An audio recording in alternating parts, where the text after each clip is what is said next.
Hey everybody, Josh the RV Nerd here at Halen RV of Coldwater, Michigan, and keeping up with our series here of RV comparisons to help you understand the difference between them.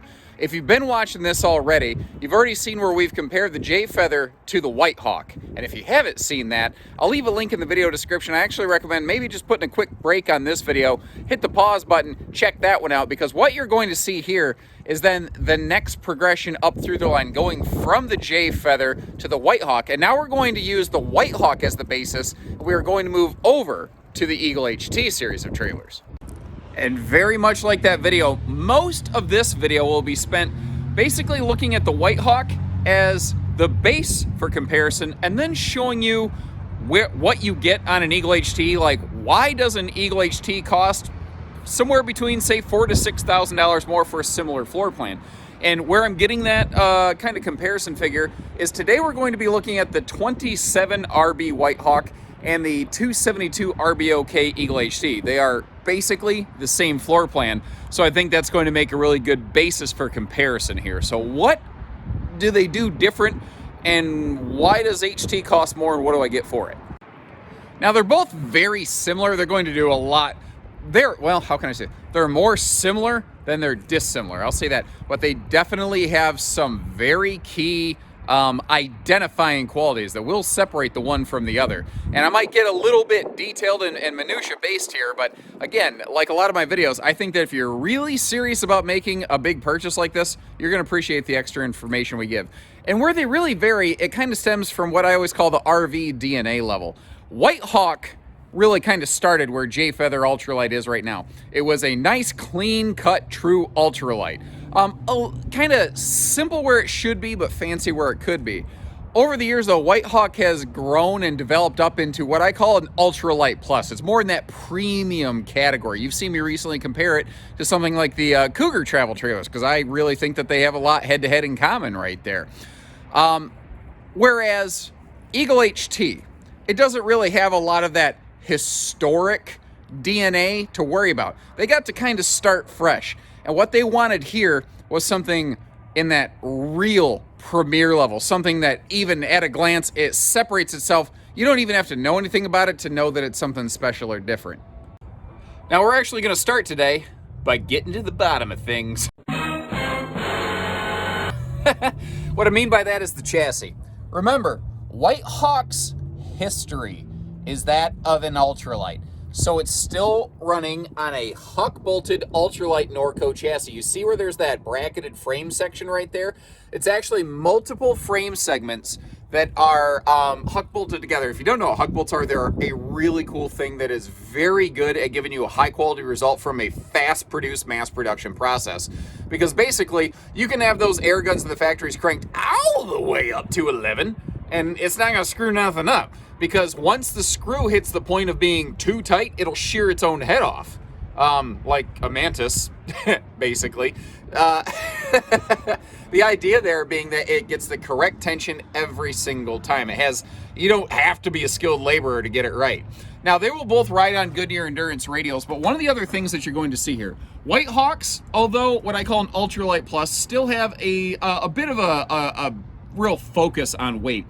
So they ride on a little different kind of setup, like the lighter weight chassis, and they use the wide stance stability axles here. Something that if you're really going to be doing a lot of towing and going, if you want to be able to more comfortably handle this trailer on a half-ton pickup that maybe, unlike a 3/4 ton, doesn't quite have the payload or the stiff suspension to be able to handle the trailer wiggling a little bit going down the road, that's where this wide stance things comes in. It's a great way to control cost while still giving us a superior ride and handling experience.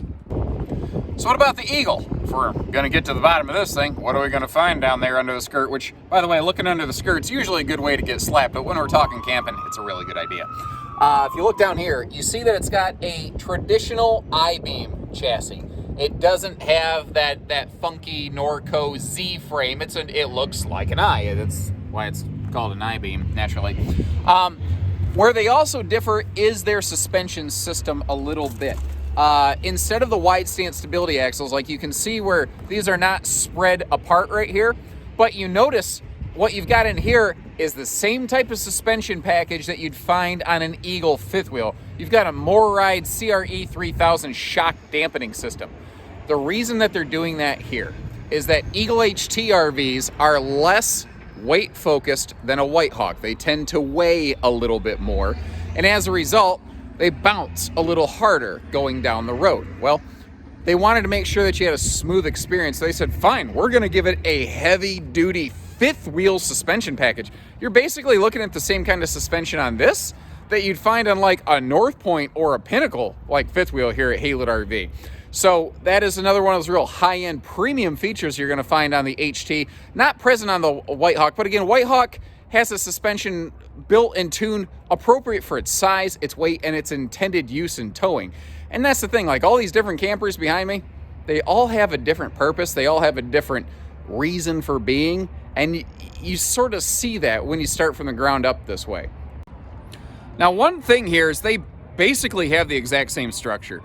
They're using the same materials in the same places. Eagle HT is a little taller sidewall that we'll see, but other than that, they're physically built effectively the same with the same materials. They have the same weight ratings in the same places, so that's all good. You notice though that the White Hawk has that real kind of whoop sweep front here, kind of like old Uncle Josh. The White Hawk, like me, it's got a 5 head, not a 4 head. Now, it's certainly not that the Eagles have like a blunt nose front end or anything like that. It's not like it's a concave fixture going to be catching wind. It's still got a curvature to it, but it's just taller. It's not as exaggerated. But here's the thing, and I hope you appreciate this kind of transparency. None of these things from any manufacturer are like aerodynamically optimized. It drives me crazy when I open a brochure and I see some manufacturer talk about aerodynamic nose cap. Get out of here. Get out of here with that crap. That is just, show me like your wind testing and your air resistance and stuff like that. They don't do any of that. It just sounds pretty. Now, I hope you're willing to, pardon me as I get up on my soapbox there for a little bit.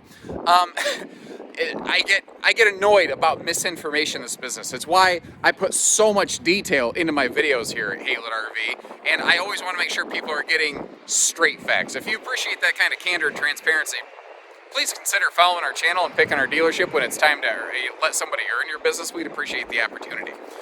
Now, all that aside, sorry. From here, basically what we're going to do is we're going to just start looking at the area. Like from here, just assume everything is the same, and I will show you some of the key areas where I think the Eagle HT goes above and beyond a White Hawk.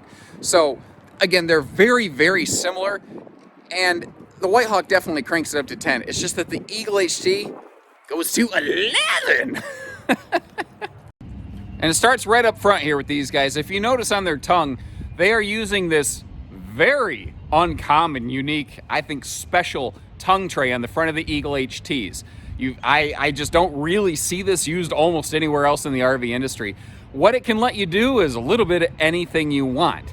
If you want to add like a little cargo pod, if you want to just keep some leveling blocks or something, or your hitching stored in there when you reach your destination, you can do that. You want to add a ton of batteries to this thing, this is the perfect place to do that, because weight in front of the axle tows way better than weight behind the axle. Like if you can help it, you always want to put more weight up front instead of in the back, as long as you're not overloading anything and causing your vehicle's tail to dive and the nose of the trailer to dive. This is spaced and slotted so that if you wanted to get something like a generator to slot in there so that you don't have to deal with a portable generator, you could do that. Although a portable generator by definition is very mobile and not super hard to work with. But this is a really uncommon quality, and once again, it's that really specific, discerning buyer kind of feature that you're going to find through the Eagle HT series. It's, I mean, all things being equal, if money was no object, you'd make it rain on these guys almost every time, but, you know, money matters. Some of the extra weight and cost that you find on an Eagle HT versus a White Hawk does come from the chassis, and I don't just mean going from that Norco ultralight frame to a more traditional heavy-duty I-beam frame. I mean the fact that it's a drop frame, like a fifth wheel. Instead of one solid frame rail, it drops, well, on this floor plane, the stairs are kind of hiding it, crap. Anyway, it drops down and it Z's over. But that is what gives us this like fifth wheel size, like drop frame storage compartment. It is probably, I haven't hard measured it out and done the math, but it's about twice as big as the Whitehawks in terms of cubic foot of storage. Also, some nice details here. Like, again, just as a size reference, I threw the 30-pound propane tank cover in here to give you a reference point, and it's dwarfed by the size of this thing. This is awesome. So, if you're gonna be that like heavy-duty full-time RVer, oh my God, that's a huge, I can't believe I forgot to talk about that. That's a major difference between the two. They both have 2 plus 3 year warranties. An Eagle HT, though, has a 2 plus 3 year warranty that includes allowances for full-time RVing. Whitehawk doesn't have that. So that's a major difference between the two. I've been so focused on the physical stuff, I forgot to mention that. Back to the physical stuff. Up top here, if you look at the top of the pass-through on an Eagle HT, it looks exactly like the top of the pass-through on a Jayco fifth wheel. You've got that double-sided radiant barrier on there, which is a different kind of thing. It is functionally superior to the single layer I call hot dog paper, because if you've ever been to like a high school football game or whatever, you got the cheap, I don't know, they used to be $1. They're probably $2.50 now with inflation, whatever.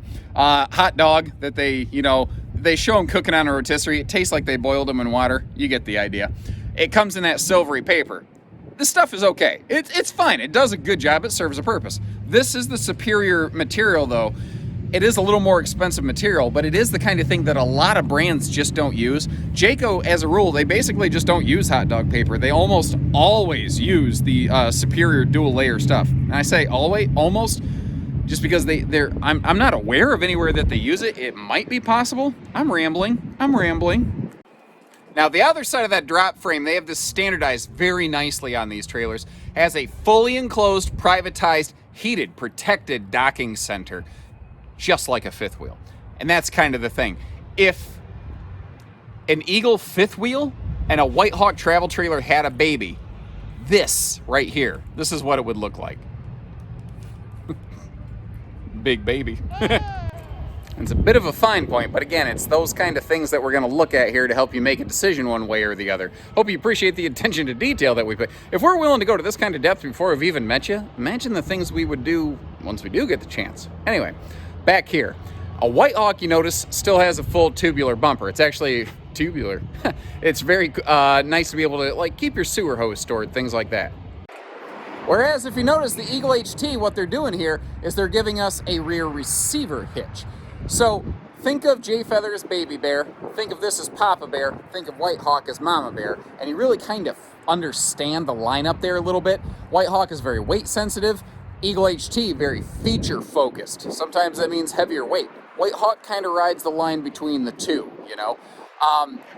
If you read the lawyer muckety muck stuff, they say don't be putting stuff on the bumper. Well, I know that people do it. I know that a little bike rack's not going to hurt the camper. Technically speaking, as a dealer, I can't advise that, but I know it's not going to hurt anything. I know that I've done it. Whereas on an Eagle HT, they say, okay, we're going to take that whole worry out of the equation. You want to throw something on the bumper back here? Well, not bumper, but on the back, go ahead. We're going to give you a spot to do it. We're going to guarantee it. We're going to warranty it, provided you just don't get stupid with it. Keep in mind, though, weight back here. When you go adding real heavy-duty stuff to the back of this thing, it will negatively affect your towing if you get too crazy with it. It is always best to add a little more weight up front than extra weight behind. And though there might be a few other little things, I think the last major significant difference between the two is how they do their steps. Whitehawks are now standard stable step. Previously, they were optional. You see the Eagle HTs here. We also get those now standard stable steps. But remember, Eagle HT still kind of has its DNA based in fifth wheeling. And as a result, you see some cool stuff like this. You'll see the Eagles use a real, like, anything that they could do better, they do better. Like the 0G Moride stable steps. You can see how it has the extra folding entry handle for easy come and go. That can very rarely vary by floor plan. Both Whitehawk and Eagle HT will both have little things that will sometimes vary by floor plan. What I'm really trying to focus on are the items that are 99% of the time you can tell a difference between the two of them here. Let's hop inside. And on the inside, again, we're going to start in a Whitehawk to kind of establish the base. And you'll see, like, we're carpetless. We have theater seats. We have nice dinettes. We have sealed edge thermal foil countertops, fireplaces, TVs, options for 12-volt refrigerators. almost all the stuff between the two is going to be the same. Like, they both standard have a queen bed. They can both be upgraded to a king bed, stuff like that. You'll tend, I think, to see more queen bed Whitehawks. You'll tend, I think, to see more king bed Eagle HTs just because you're moving to a bigger coach. It feels right. Which, sometimes I feel like when I'm texting, I'll throw a question mark behind something like that just to indicate where my voice is going up at the end. And someone's like, why are you doing that? I'm like, because it feels right, you know? I don't know. I don't have a better answer for that. Anyway, I got off topic again. There's really one major difference on the inside here for the Whitehawk versus the Eagle HT beyond a bunch of little features. And that is just what they're doing with the ceiling, actually. So a Whitehawk has an industry standard 6.5 foot wall. And then it vaults. I'm not using a fisheye lens. You notice that unlike, somebody's picture of their booty on Instagram, it's not magically warping the background when I move around here. They have a vaulted ceiling. And that puts it at like 6'10"-ish or something like that. 6'8", 6'9", 6'10", at the apex of the ceiling. And that's also one of those things that drives me nuts when I'm looking around on the internet and I see some dealer advertise a Whitehawk 7-foot ceiling. You lying sack of crap. You lying sack of crap. That is not true. That is not true at all. If it was 7 foot tall, I'd be able to stand anywhere out in the shower. Not always going to be the case in a Whitehawk when I'm 6'3". I don't believe I need to rely on misinformation like that to deceive somebody, to trick them into buying from us here at Haylett RV. I'd rather give you good, decent, transparent information like this, and I'd like to earn your business here at Haylett RV. I hope you appreciate the difference. To the point, though, the vaulted ceiling here. They're vaulted trusses inside and out. One neat thing about that is it does mean the insulation's a little more consistent through the roofing, but Eagle HTs bulk up so much on their insulation, even more so than a Whitehawk, that it doesn't matter in that regard. I do like that skylight up there, and something else that previously was optional and is now standard here on the Whitehawks is that XL vent fan. You'll see the same thing on the J-Feather series too. Last year it was optional, became so popular they just immediately rolled it into the standard series. So just again, looking around, looking to establish a baseline here before we jump over to the Eagle HT so I can start knocking out some of the differences between the two. Now jumping over here to the Eagle HT, and by the way, if you like what you're seeing in the background here behind me as I'm yakety-yakking, I will leave links in the video description to probably 3 links. First of all, to a full list of all Whitehawks and Eagle HTs that we have on hand actively at Haylett RV, so you can cross-compare some things right there. Additionally, I'll leave links to the 2 specific RVs that we've been looking at in the background today, just in case you want to learn a little bit more about them, or kind of, fill in some of the blanks that maybe I left here. And along the way, if you see something you like, I'd love to know too, when we're all done, let me know. Do you prefer Whitehawk, Eagle HT? Is there something else? Is there another brand that speaks to you a little bit more loudly? We'll have more of these comparisons coming out, and that might help me know which direction to pivot and get the next one. So, again, when we're talking interior stuff here, they're very, very similar. Like the cabinetry is all constructed the same, the countertop materials, the booth stuff, a lot of that's the same. Same kind of theater seating. It might have a slightly different look, but there's no significant variance there. Where it really varies, again, is what's going on with the ceiling. Where a Whitehawk was 6.5 foot tall with a vault, an Eagle HT is very uncommon. They are a full 7 foot tall to the ceiling panel. Like when I stick my finger up here, you can see how high above my 6'3" head that lies. Keep in mind, I'm wearing boots and a hat. Boots and hat, boots and hat. They're tall. So if you need a very tall trailer to stand in the shower to feel comfortable, that extra open space, like when you're building a house. I don't know if you've ever had that luxury. I know most of us haven't. I never have, but I understand the process. Would you rather have 7 foot ceilings or 8 foot ceilings? Ideally, you'd want the bigger 8 foot ceilings. It makes a huge difference in how the house looks and feels. It feels far more open and grand and high end. And that's kind of what we're looking at here. It is partially based on the aesthetic, but it allows them to have so much more overhead cabinet space. It allows them to do things like come up with a bedroom arrangement that you just can't really find everywhere. Like we kind of peeked at the Whitehawk bedroom, and I can't believe I just snuck through that door without hitting my head on something. Looking at this viewfinder in reverse is not always easy. But the way that they've done this here, like even if you get the king bed, which is what we're looking at here, the 70 by 80 like fifth wheel size king bed, you maintain your full hanging side stands and overhead cabinet space because it's so tall. They don't have that aerodynamic sweep roof that like the White Hawk has, and I'm not knocking White Hawk for that. I'm saying trailer manufacturers use that word all the time. Obviously, it's a thing for me, but they can keep an overhead cabinet and still keep plenty of headroom up here. I also like the little details on the Eagle HTs. Like there's little light switches right here on those side stands that'll activate your own individual light and your own little side light over here. It's still very CPAP friendly. They're, very similar in their windows and the slides and all that, but they're taller ceiling and they're whisper ducted like a fifth wheel. Your main air conditioner on an Eagle HT, whether it's a trailer or a fifth wheel, because they're very consistent, will be a 15,000 BTU, and it will be whisper ducted. So it's a quieter Coleman air with a quieter air conditioning baffling system, which is, I think, a very cool thing. Now, as we come back here to the bathroom, once again, one of the other major differences is going to be the amount of headroom in the shower space. So, like if I stand up here, when we're talking that 7-foot ceiling, it makes all the difference in the world.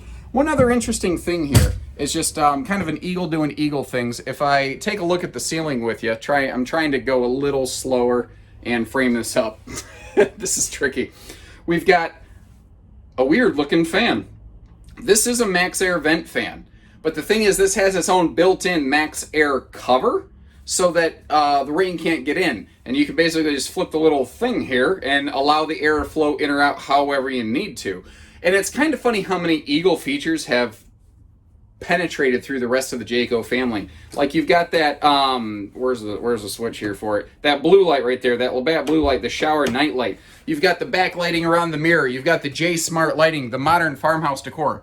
Eagle has really become the cutting edge proving ground for a lot of things in the RV industry, and it has had a huge, permeation, benefit, diffusion through the rest of the Jayco family, and that is nothing but a good thing. So thank you very much for hanging with us till the end here today. Hope you found this beneficial. I know a lot of people have been comparing the White Hawks and the Eagle HTs here from Haylett RV lately, and I thought this would be a really good thing to put out there. Along the way, like I said, if you saw something you like, let me know what you like. Let me know which brand you would personally prefer and why, like what features kind of gave you that sort of impression. Did I miss anything? Did I not make anything clear enough? Because I know sometimes I can get a little distracted being a little bit unscripted the way that I am. And short of that, if there's anything you need, such as a camper, as always, if you only take one thing away from these videos at Haylett RV, I'd like it to be a new RV from Haylett RV. But short of that, if you take nothing else away, remember that we are willing to go all the way. We've gone above and beyond even here today to try to earn your business when you're ready. And that's a key thing. We're not a high pressure place. We're not a hidden fees dealership. And it doesn't matter if you live near a fire. They're on wheels. We can get them there. All we need is the fair opportunity to earn your business. We, as a family owned and operated place, standalone store. We're a big dealership in a small town. We sure would appreciate that.